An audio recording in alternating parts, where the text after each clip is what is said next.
Good morning. Welcome to the video lecture series of wireless cellular and 4G LTE module number 2 and lecture number 11. So today we are going for the study of different multiple access scheme when it is compared with our LTE basic, that is OFDM type of modulation. Okay, so when we try to compare over here with the OFDM and different types of modulation scheme or the multiple access scheme, okay, why this OFDM plays a very important role, okay, in an LTE system. There are various types of strategies are there when we go for the wireless communication. Okay, it can be wireless communication or simply we can call it as a cellular communication. But we have also seen about the various different generation of the scheme and their technology which they used to use. Okay, if you make use of if you see about the first generation to the third generation, or it can be an LTE, right? So there are different types of multiple access schemes were available. It starts from like AMPS, that is advanced mobile phone system, which makes use of a TDM type of multiple access scheme. Then we have CDMA scheme, which is almost like a Qualcomm. Then we have a 3G, which is again the advanced version will be like your LTE system. So there are different types of protocols were used when we try to focus more on the multiple access scheme. But our LTE will be completely working on with frequency division multiple access, that is OFDM.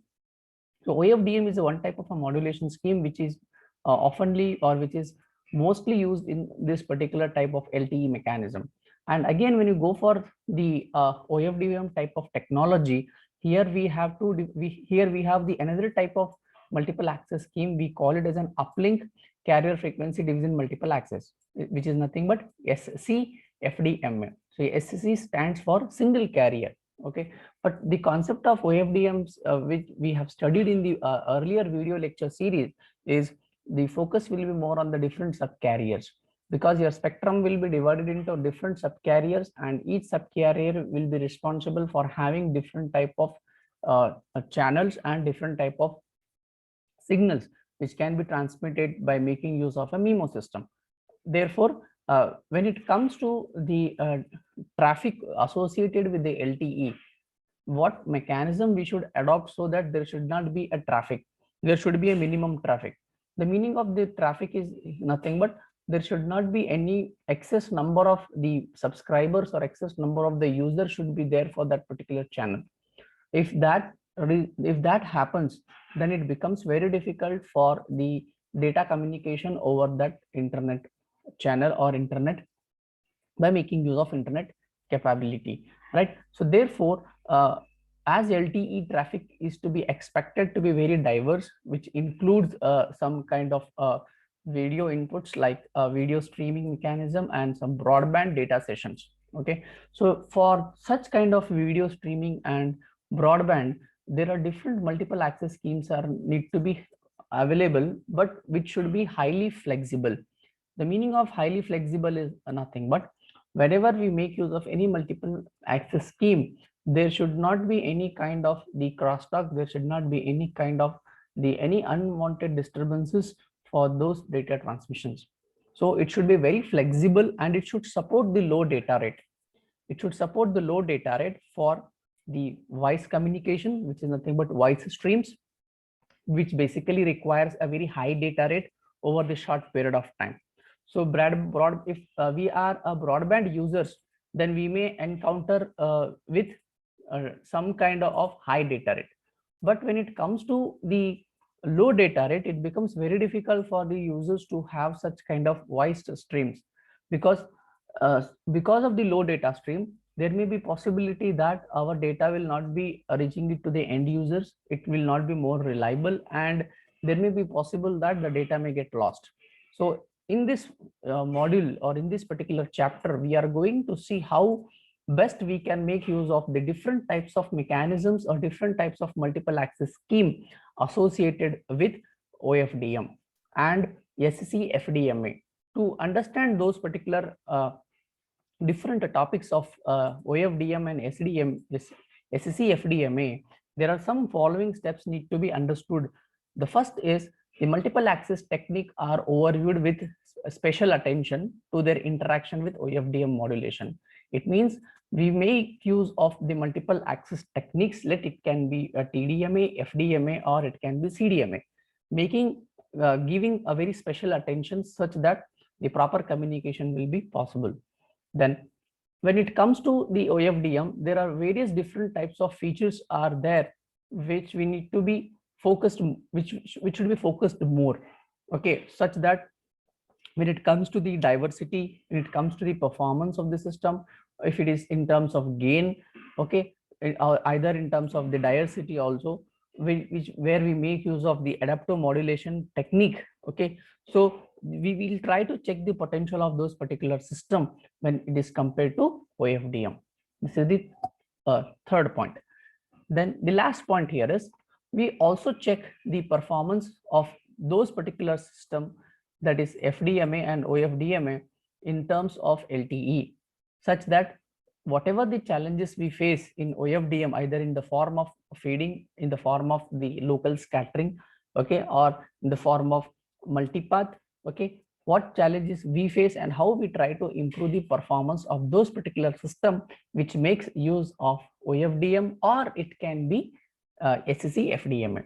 Okay, so let us see one by one how the different types of multiple access schemes are available and how they can be best utilized for such type of techniques which makes use of OFDM modulation.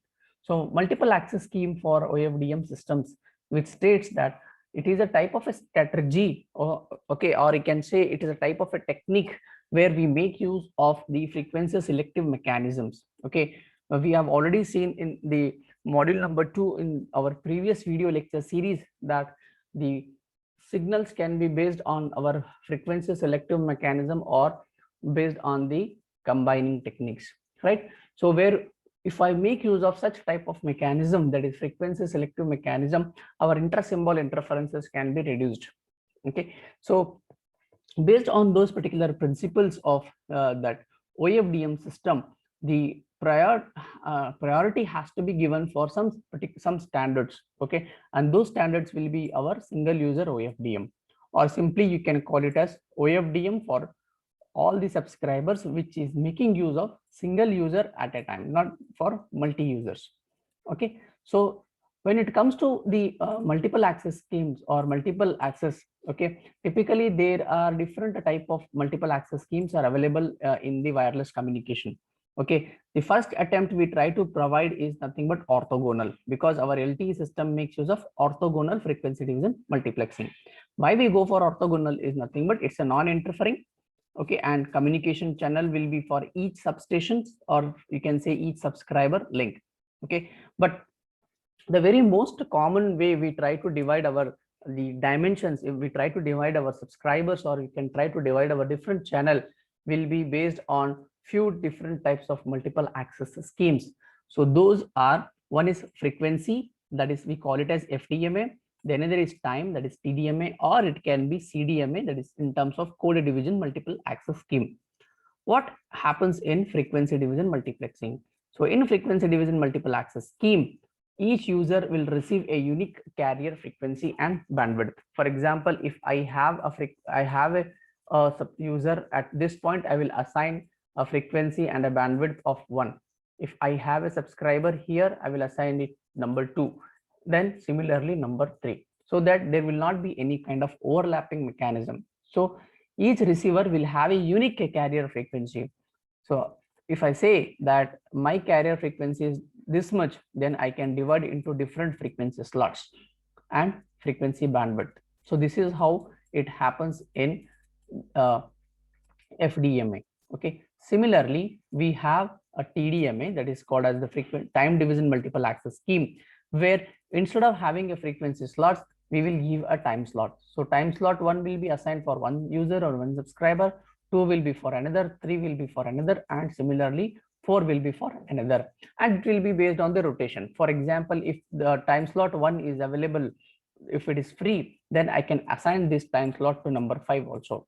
Okay, so this is nothing but again falls under the frequency reuse mechanism. So there should be something more flexible type of technology should be made use for such type of communication. Okay, and the another is nothing but a code division multiple access, or you can call it as orthogonal code division multiple access scheme. Okay, and this allows each user to share a bandwidth and time slot with many other users. I can share with one, or I can share with the two also, right? So this is the speciality of CDMA, because the only thing here is I will try to assign the codes. I'll try to assign the code. Okay, and they are orthogonal. It means like separate codes will be assigned for different types, different users. If I say if there are 10 users, I will make use of 10 different separate codes, and these codes will not repeat. Okay, more the number of users or more the number of subscribers, separate codes they will be assigned for each user, and the available time and frequency dimension will also be defined. Okay, so this is how the TDMA, FDMA and orthogonal CDMA have the same concept. Okay, but the only thing is there is a problem with the noise. There is a problem with the noise in the channel. That is, the type of a noise is nothing but additive white Gaussian noise, or simply you can call it as additive noise. And they are designed in such a way that the bandwidth which we make use of, for either it is for a single user or it can be for multiple user, it should be shared properly. Okay, it should be shared properly, so that every technique can accommodate for that particular mechanism or for that particular users. Okay, so this is how the overall multiple access scheme will work when it comes to the wireless communication. Okay, now the next is random access versus multiple access. Okay, there are again two different types of access is being compared over here. One is random access. Okay, what is happening, and another is nothing but multiple access. Okay, before trying to study the concept of TDM, FDM and CDM, when they are applied to OFDM, okay, we need to consider the another type of access technique which is called as a random access technique. Okay, which is also known as carrier sense multiple access. CSMA/CD is the another type of a protocol, another type of an access which is basically used in the wireless communication or sometimes the wired communication also. Okay, but the only thing is it's a packet based communication. It is not a message, neither it is a circuit switching type of mechanism. Okay, because when you try to study the communication system part, either in the computer CCNA topic or data communication, okay, the mechanism is divided into three different type of strategies or three different type of technique. Okay, that your communication, it can be a circuit switching, or it can be a packet switching, or it can be a message switching. Okay, so therefore, before trying to study the concept of TDMA, FDMA and CDMA, first we try to understand what do you mean by random access technique. Okay, and how it is either better or whether it is behind the multiple access scheme. Okay, when you try to understand the concept of random access, there is one concept which come into an existence which is called as CSMA, which is nothing but carrier sense multiple access scheme or carrier sense multiple access system, and that is completely a packet based communication system. Okay, and when it comes to the packet based communication system, okay, the users can go for either the allocated time reserved, okay, or it can be in terms of frequency, or it can be in terms of code. Okay, so it was just like CSMS class, it can be TDMA, it can be FDMA, or it can be CDMA.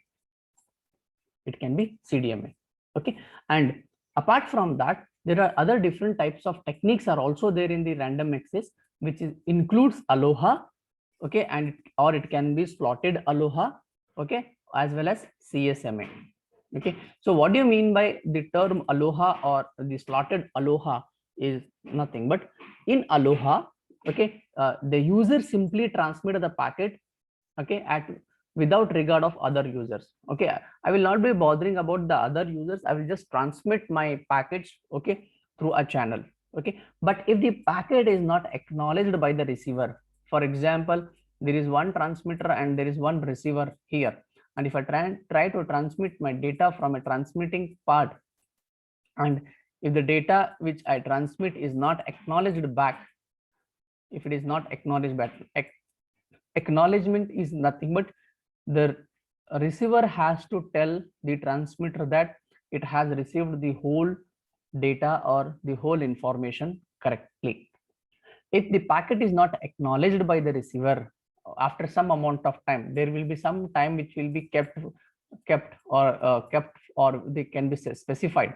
Okay, within that amount of time, if the packet is not been acknowledged, then we assume that the packet is lost. It is lost in the channel. So what the receiver, what the transmitter will do is it will go for the retransmission. It will just simply retransmit the same information again. Okay, the only thing is it becomes very inefficient and delay kind of a problem, or some kind of traffic may also increase because of the multiple transmission, because many transmission results in collision, right? Many transmission results in collision. So therefore, just to avoid such kind of problems of the collision, when we go for the acknowledgement, even if the packet is lost, or even if we after some amount of delay, after some amount of waiting time, okay, then we go for the another type of technique in the random access. We call it as a slotted aloha. Okay, and this slotted aloha, it is an improved version of the aloha, okay, by a factor of 2. It means that it is 2 times the slotted aloha, better than the normal aloha, since the user transmit a specified time boundaries, and hence the collision are about to half as likely. Okay, so some time boundaries are to be limited, are to be kept, so that even if the packet is lost, it will wait for some time. If it is not possible, then it will go for the retransmission. Okay, so this is how we try to study up the concept of the random access, and then it is compared to 2 different types of technique, that is slotted aloha and normal aloha. There is another thing in CSMA which can improve this aloha, or it can be slotted aloha, is nothing but through carrier sensing. Sensing is nothing but it's a type of a listening. You need to listen the channel before the transmitting in order to avoid the collision. Okay, whenever it is possible. For example, if I have transmitted one amount of data, okay, if I will just try to check the channel, if the channel is free, I will go for the transmission. If the channel is not free, then I will not go for the transmission. This is called as a sensing mechanism. That is why it falls under the category of CSMA. It falls under the category of CS, that is called carrier sense multiple access system. Then when it again in the wireless communication, okay, when it comes to the LAN, basically we make use of such type of mechanisms also, and the efficiency will be measured, okay, based on the transmission rate, based on the transmitting station. Okay, just like a probability and random probability and permutation type of combination can be used to assess that particular channel. And sometimes we may also go for the dimensionality check for whether the channel is free or whether the channel is busy in transmitting the same information. Okay, so this is what about the random access and multiple access scheme. Okay, now there is something called as frequency division multiple access. So let us see about one by one how the different type of multiple access schemes are working principle of those schemes. Okay, so if you look at this particular figure over here, okay, on the left side, okay, it is simply the frequency division multiple access. Okay, that is user 1, user 2 and user 3. You can see there, this is a time slot. Okay, and here it is a combination with the time slot with FDMA. So user 1, user 2, user 3. Instead of sending the whole block for a whole frequency block or whole subcarrier block for one time, so I will divide it into 3, or in the form of time division. So time 1, time 2, time 3, time 4, time 5, time 6, time 7, 8 and 9. Okay, so based on the time slot and based on the user along with the frequency as well as the time, I will go for the transmission so that the improvement can be made over the TDMA in terms of FDMA. So what basically an FDMA? FDMA is a frequency division multiple access scheme. Okay, it is now related with OFDM, so we call it as OFDM FDMA, and it is a system. This particular system will be assigning the different users on their set of subcarriers. So this can be said, I can say this is my subcarrier 1, subcarrier 2 and subcarrier 3. For subcarrier 1, I will assign user 1. For 2, I will assign subcarrier 2, and for 3, I will assign the third subcarriers.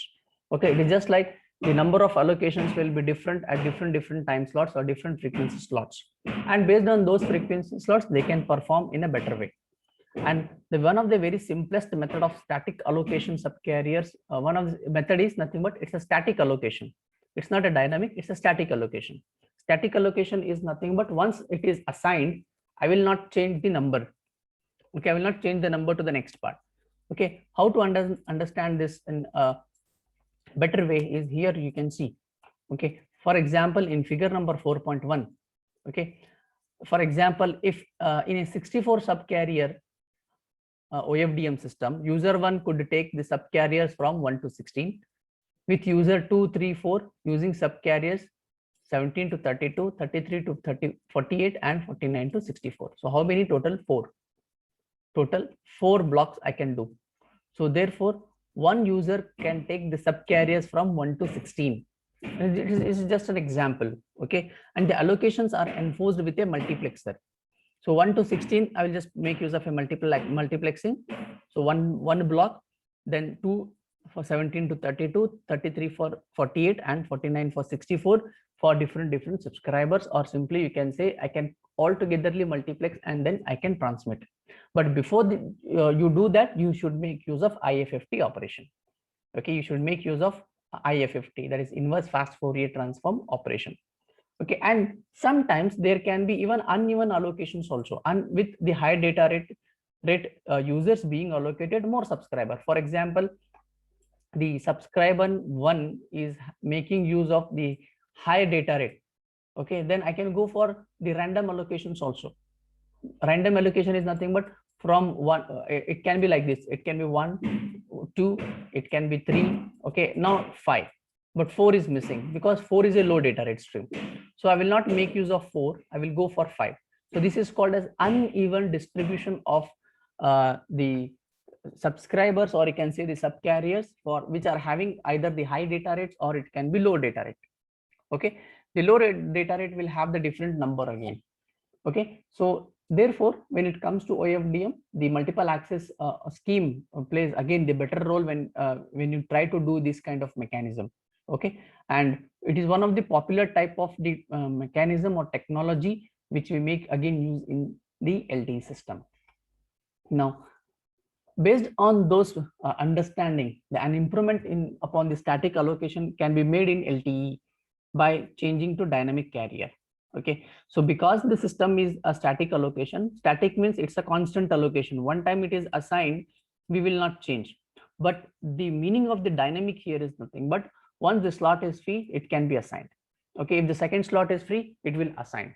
So that is called as dynamic updation of the data in the particular LTE system. And most of the system nowadays, they all are dynamic, they are not static allocation, they all are dynamic allocation based upon the channel condition. If the channel is free, it will send, it will, if it is not free, it will not send. So that is what the meaning of the dynamic allocation of the channel resources for those particular subcarriers. Okay, why we go for the dynamic allocation is nothing but because it's a frequency selective fading may occur. Okay, just like the user 1 may have relatively good channels on the subscriber 33 to 48, while the user 3 might have good channels on subscriber 1 to 16. Okay, so therefore there should be some kind of mutually beneficial things should happen to the user so that they can swap their locations. Okay, so earlier if you look at here how we have assigned is user 1 is 1 to 16, but for instead of assigning 1 to 16, I can assign for 33 to 48. This is called dynamic allocation. Okay, based on the availability of the information, I will assign, based on the availability of the channel, I will try to assign those subcarriers. So thus such form of improvement is happening in today's LTE system. It will not look for what type of allocation we have done, it will look for whether the channel is free or not. If the channel is free, we try to swap the location. Okay, and then we can just send our information or send our data on those particular channel. So this is how the developed theories are being involved, and they are being trying to implement in this particular LTE system, so that the performance of the system will be better when we go for the dynamic allocation of the resources instead of static allocation of resources.